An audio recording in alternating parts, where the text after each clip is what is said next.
Hi, I'm Dori Borjesson, Dean of Washington State University College of Veterinary Medicine, and I want to welcome you to our 2021 celebration of Cougs Give. This is my first WSU Giving Day, but I'm a strong believer in philanthropy, and I've learned that Cougs Give is all about expanding, sharing, and celebrating the impact of donor and alumni support. The importance of private support has never been more apparent, and I personally stand behind this year's theme of Cougs Help Cougs. In the past year, I've seen the power of the Cougar family to provide for students, maintain our land grant mission, and support Washington's communities. The College of Veterinary Medicine continues to be a national leader in innovative education, and we are especially proud of our simulation-based education, which gives students practice in everything from basic surgical suturing skills to simulating operating and emergency room situations. Under the direction of Dr. Julie Cary, we became the world's first veterinary-focused simulation program to earn accreditation from the Society for Simulation in Healthcare in 2019. Today, you'll hear from Dr. Cary, current students, and the team as they honor the legacy and forge the future of simulation-based education. Please join me in welcoming Dr. Cary to start the program. Thank you, Dean Borjesson, and thank you for everybody who is behind the scenes making Cougs Give possible today. I am joining you from the Clinical Stimulation Center, and I'm joined by a number of our colleagues who will introduce themselves shortly. For those of you that are familiar with our facilities, this Clinical Stimulation Center is housed in McCoy Hall in the area that used to be radiology and large animal receiving in the old teaching hospital. Doesn't look quite the same as it did back in the day. We've made some really interesting renovations along the way. So we're here today to share a little bit about simulation-based education, which is a relatively new program at WSU in the College of Veterinary Medicine. In the past 15 years, we really built a foundation that this program is seated upon. And many of those programs our more current alumni and students will recognize. So we wanted to take us back a little ways and talk about and show you some of the origins of this program.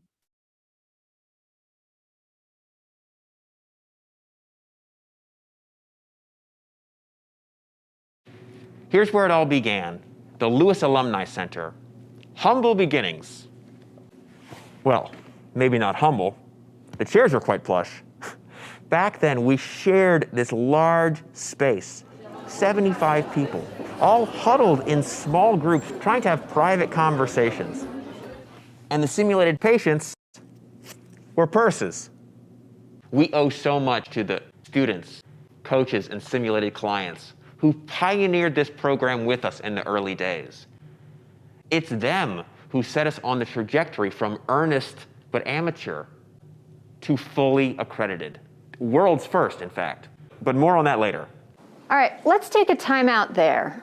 And I'd like to rewind and tell you a little of the backstory of how we got here. The clinical communication program is in response to a number of concerns related to the success and well-being of veterinarians and veterinary graduates that surfaced in the 1990s and early 2000s. Challenges that new graduates were encountering included a difficulty understanding how to really engage clients in relationship-centered care. They also were struggling with the surgical elements of practice, We are fortunate that the College of Veterinary Medicine had leadership that really wanted to do something to address that and worked hard to recruit outside support through industry partnerships and talent so that we didn't have to recreate the wheel. Suzanne Kurtz joined the faculty in 2006 and was instrumental in the foundation of this program. From our early and amateur attempts over at the Alumni Center, we learned a great deal. Specifically, we learned that we needed to make strategic investments in both the recruitment and training of our coaching staff, as well as our simulated clients.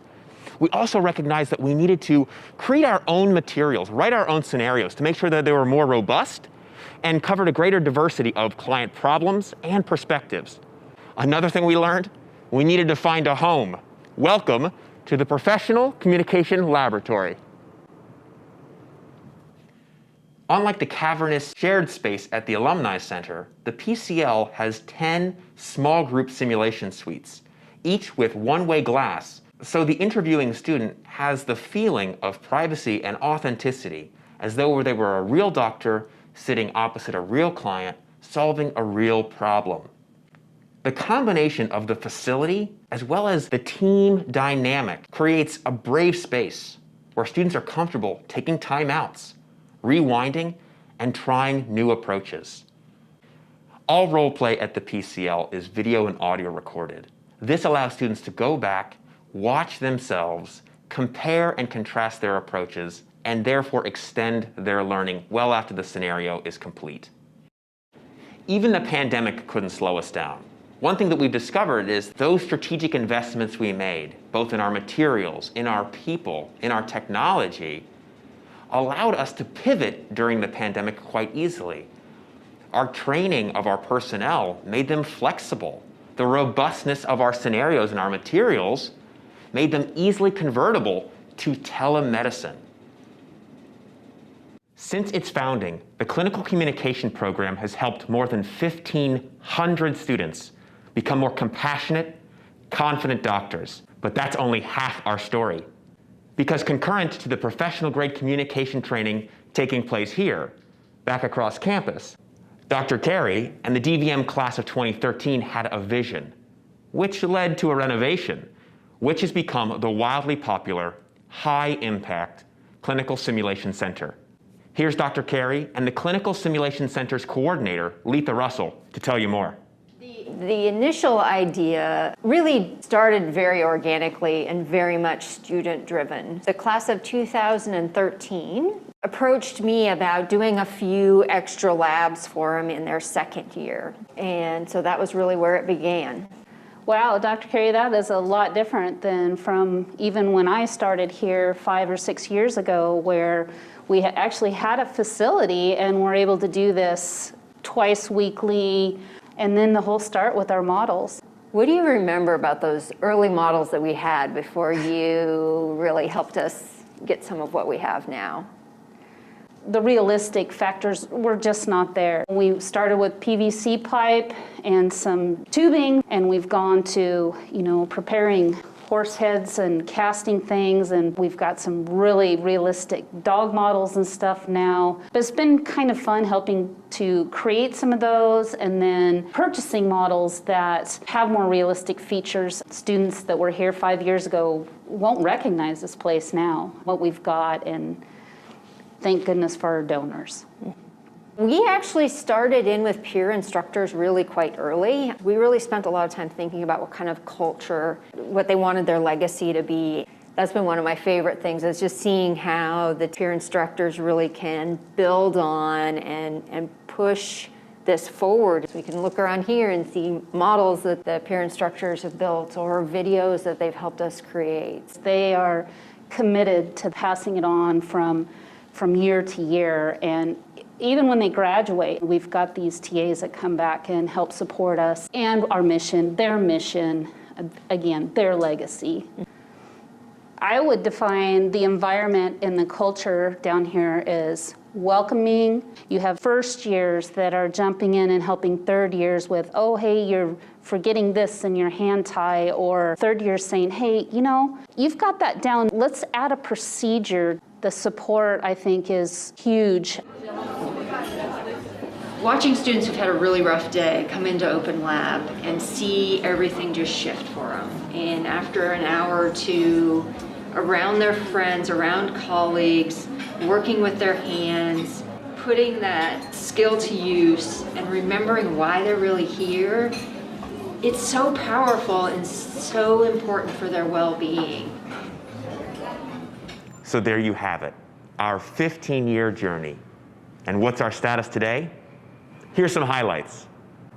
Like those pioneers who launched our program, we continue to blaze trails. Dr. Cary, for instance, has become the world's only veterinary educator certified in healthcare simulation education, a distinction which earned her a literal Pioneer Award.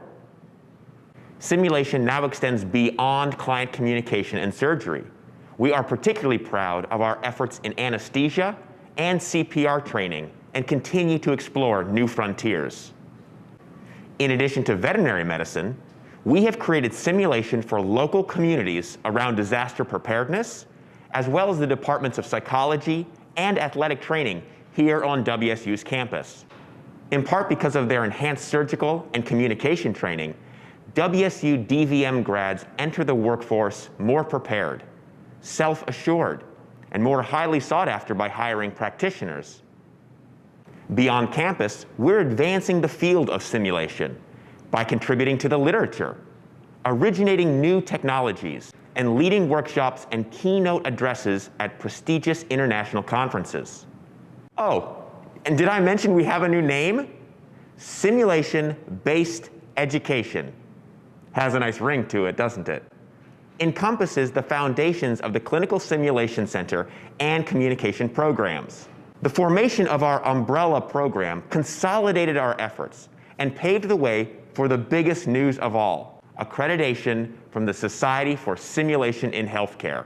Following a rigorous multi-year application process, simulation-based education, the legacy project of so many, earned the distinction of becoming the first and only fully accredited veterinary-focused simulation program in the world in 2019. Thanks to the curiosity of our students, the creativity of our team, and the continued support of our donors, our once amateurish program has earned full accreditation and continues to grow and contribute to the well-being of patients, of clients, and of course, veterinary professionals. Thank you, and go Cougs. Go Cougs! Go Cougs!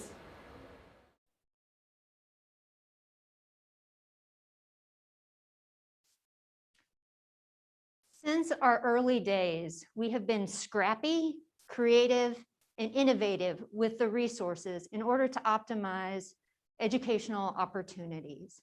We're thankful for the early industry partners, our donors, our alumni, and our students for investing in this program and helping us build its legacy.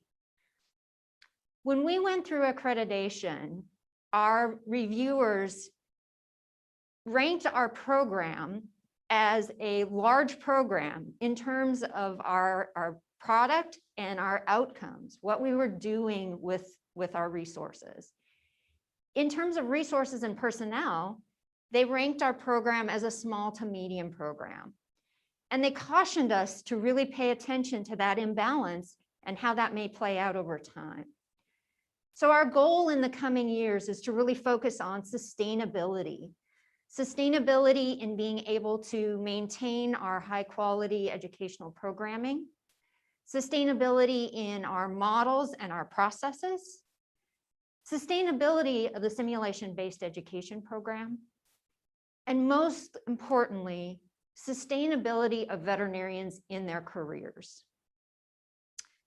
So I would like to invite my colleagues to join us and talk a little bit about some of their pet projects for the coming year and why those projects are so important.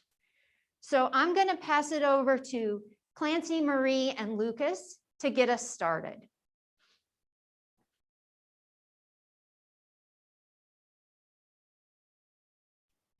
Hi there.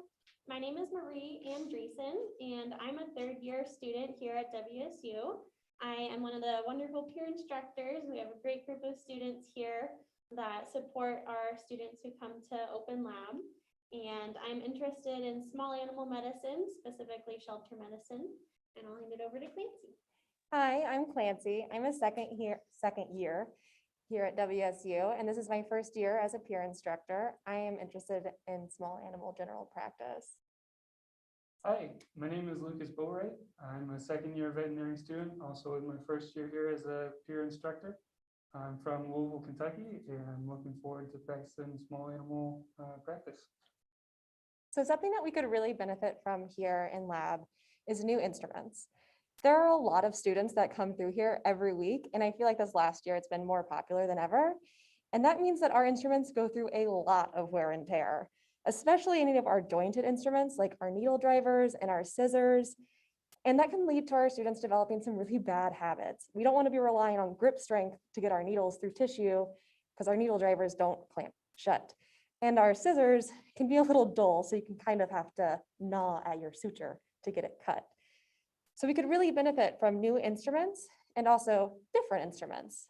Some instruments that would be really helpful to have here would be Gelpie retractors, and DeBakey tissue forceps.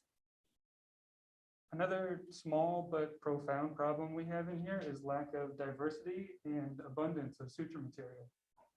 Oftentimes you find yourself in a position where you have to choose either suture material that does not have the proper needle for your situation, or suture material that is not composed of the proper material that you want. So you may find yourself in a difficult position of going through skin with tapered needles, which also forces students to use much more pressure than they should and creates bad habits. So again, we would love your support for getting these instruments and the suture so that we can build good habits and get those mechanics down, practicing again and again, so that we make sure that we're using gentle tissue handling, so we're not going to be bruising patients' skin by having to force that taper needle through the skin. And so if we have a good reverse cutting needle, then it'll enter a lot smoother and we can really get that wrist motion down and build good habits as we're practicing, so that we can be great practitioners right from the beginning and not have to fix any bad habits. And another thing is that it can be frustrating if it's not going through the skin as you want and you're having a tough time. And then that can, be discouraging for new students who are learning. And so if we have proper instruments and proper suture, then we're more likely to have success. And then that'll keep people coming back and wanting to practice more and building their skills even more, so that we'll be ready to practice as surgeons on day one.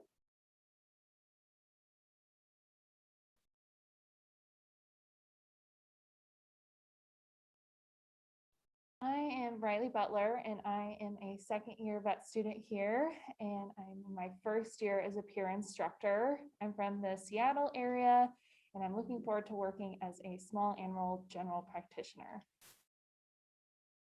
I am Nick Wasim. I'm a third year veterinary student, second year peer instructor, and a third generation Washington State DVM candidate. And we just wanted to touch on some of the benefits that the laparoscopic equipment has brought to us. In my experience, there's some onus on us students with laparoscopic surgery becoming more prominent in the field for us to be competent and somewhat aware of how to use this stuff. And I think students come in kind of intimidated by it and think that it's complicated. And I think just getting our hands on it and being able to use it and get comfortable with it goes a long way.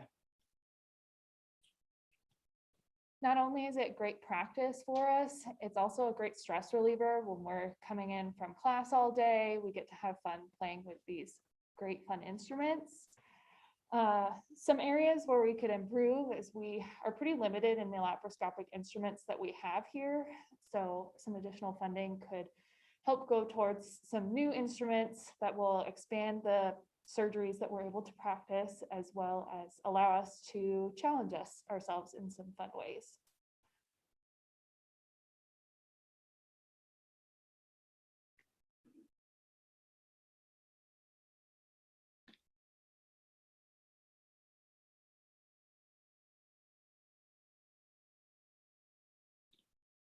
Hi, I'm Letha Russell, and I'm the coordinator for the Clinical Skills and Simulation Center. Hi, I'm Dr. Unger. I'm a resident here at WSU, which means that I'm in training to become a critical care specialist, and I'm in my final year of training. We are here in one of our 2 simulated ER/OR rooms with our basic canine CPR mannequin, Jerry. He has been a great, well-used model and will continue to serve us in training basic life support.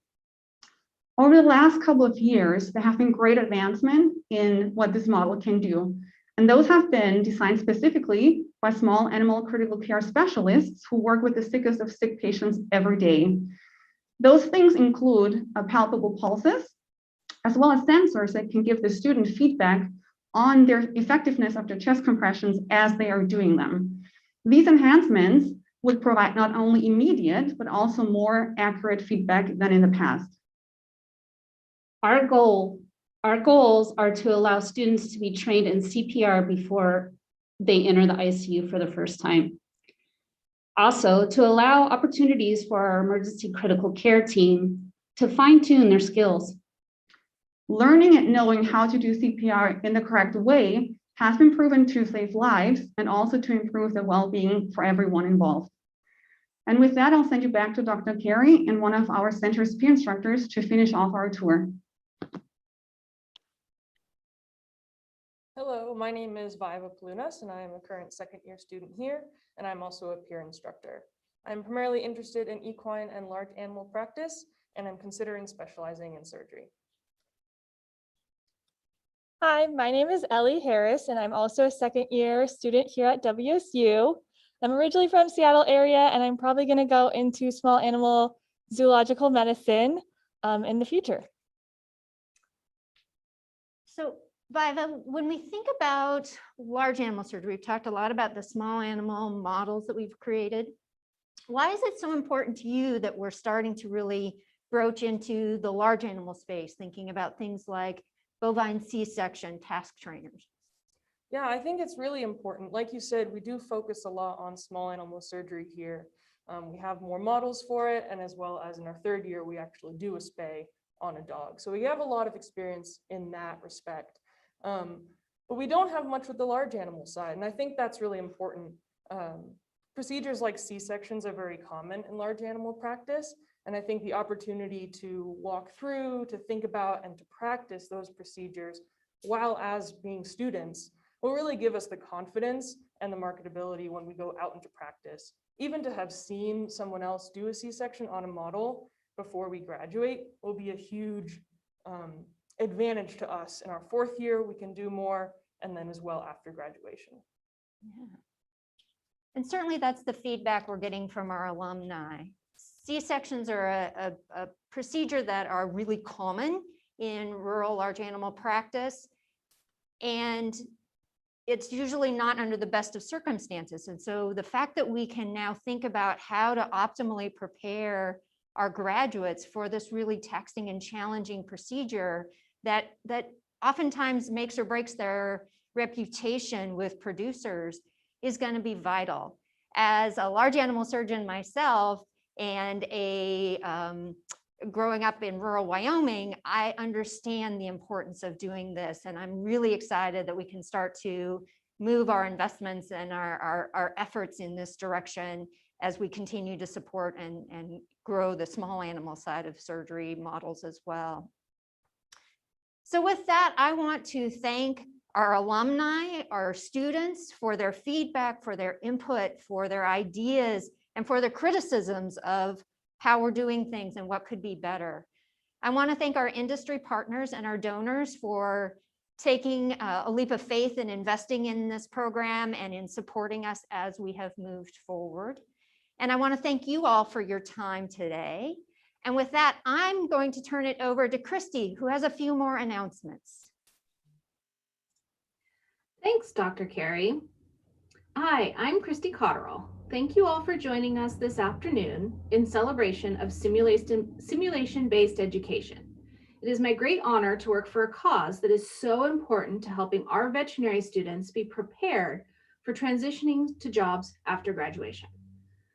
The Clinical Simulation Center provides physical resources like you just saw, as well as instructional expertise for veterinary students at all levels.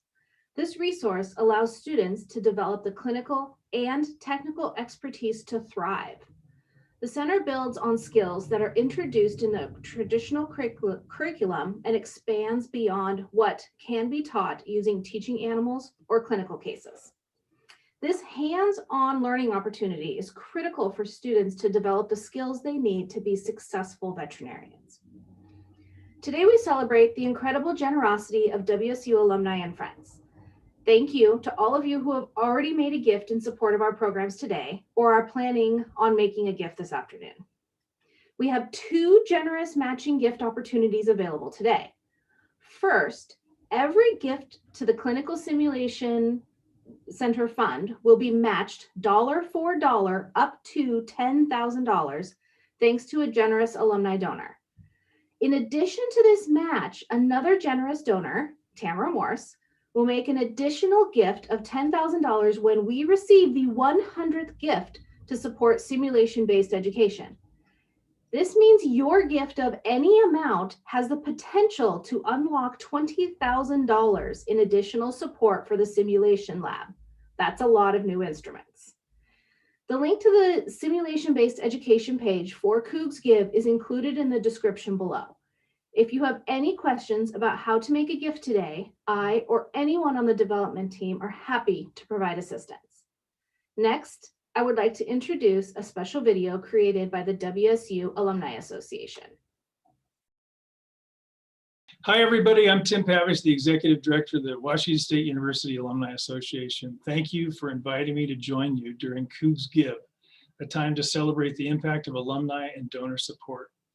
Throughout the WSU system, our Cougar family is coming together to advance the scholarships, programs, and research that set WSU apart. I can't imagine a better day to formally adopt some of our closest faculty, staff, and supporters who exhibit genuine loyalty and affection for Washington State University and fully recognize and understand that special allegiance known as Cougar Spirit, but are not WSU alumni. It is my pleasure to present an Adopted Cougar Award and annual membership in the WSU Alumni Association to Dr. Julie Cary. Julie is celebrating her 15th year at WSU and serves as the director of the Simulation-Based Education, which encompasses both the Clinical Simulation Center and the Clinical Communication Program. Dr. Cary is widely recognized as a pioneer in the field of simulation and has an actual Pioneer Award to prove it.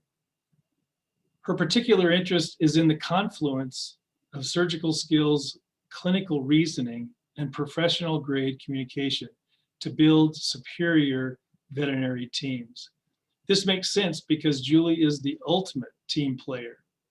While she herself holds the title of the world's only active veterinarian certified in healthcare simulation education, it is her team, which Dr. Cary refers to as, quote, small and scrappy, end quote, that achieved the honor of becoming the world's first ever fully accredited simulation program developed for and devoted to veterinary care. Like a true Coug, Dr. Cary is quick to credit the students who contributed to the tremendous legacy that we honor today, along with our amazing donors. She is creative, amazingly industrious, and does it all with a smile on her face and an eye toward the future. Congratulations, Julie. This gift of becoming an adopted Cougar is very well earned. We've enjoyed working with you on the Clinical Simulation Center and are very excited for you to be joining the Cougar family. Go Cougs. I'm so thankful to you. WSU is so lucky to have you. Welcome to the family. Congrats, Dr. Cary, and welcome to the family officially. Go Cougs! Congratulations! Welcome to the Coug family! Rawr. Congratulations, Dr. Cary. We welcome you to the Coug family. Thanks for all that you do day in and day out for us, all you have done and all you will continue to do. So proud to have you as part of the Coug family officially. Congratulations, Dr. Cary. I can't tell you what a positive impact you had on my time at WSU and since then as a practicing veterinarian. So well deserved. Congrats.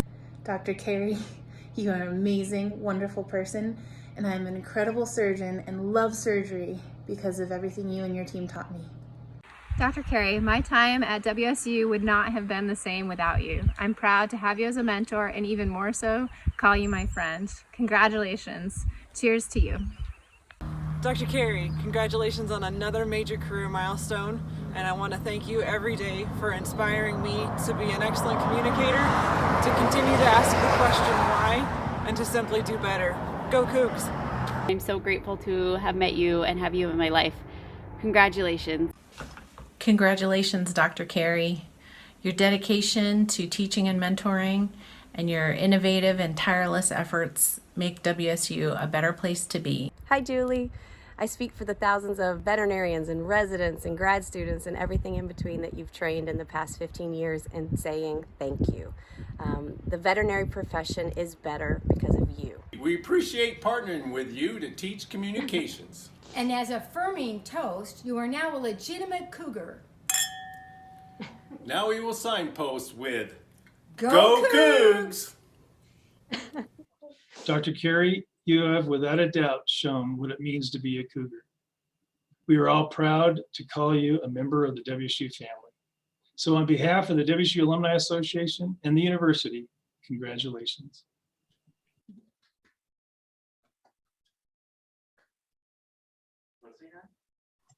Wow. Don't know what to say. Thank you so much. That's a huge surprise and an honor, and so awesome to see all those people and what they had to say. Congratulations, Julie. It's hard to ever beat something like that because you've clearly made such an impact on so many people. So congratulations for being a new adopted Coug. I love this part of the program. As someone who's relatively new to WSU, I already understand that Cougar spirit, and I'm grateful for that. So proud of our college and our true leadership in simulation-based education. And I'm eager, as you know from my emails, to continue partnering with you and growing this program to even greater heights. So thank you for that. We have such a strong national reputation in innovative education and simulation-based education. Peer educators, I love seeing the students and all your staff and the people helping with this project. It's just great for them to be there and to learn by doing and then by teaching, which is wonderful. So I've experienced Dr. Cary as being open-minded, really clear vision, very thoughtful ways forward. And so I look forward to inspiring that even more. So the need in simulation to teach our students and give them the practice they need to be poised, excellent veterinarians. I hear it all the time in our exit interviews that we have with our students. They talk to me about, how much confidence it's helped them with, what they bring to the program, the open lab, how they wish it was more required. They want more requirements to be engaged in simulation-based education. So that's great. It helps really address the health and wellness of our students as well. So for all of you here today, thank you so much for coming. I genuinely look forward to a time when I can meet with the friends of our college, our alumni, our donors, the supporters, you all of simulation-based education. I'm hoping that the coming year will bring a lot of that. And thank you again for joining us today. Thank you for all you do for our college, and go Cougs. Go Cougs! Go Cougs! Go Cougs! Go Cougs!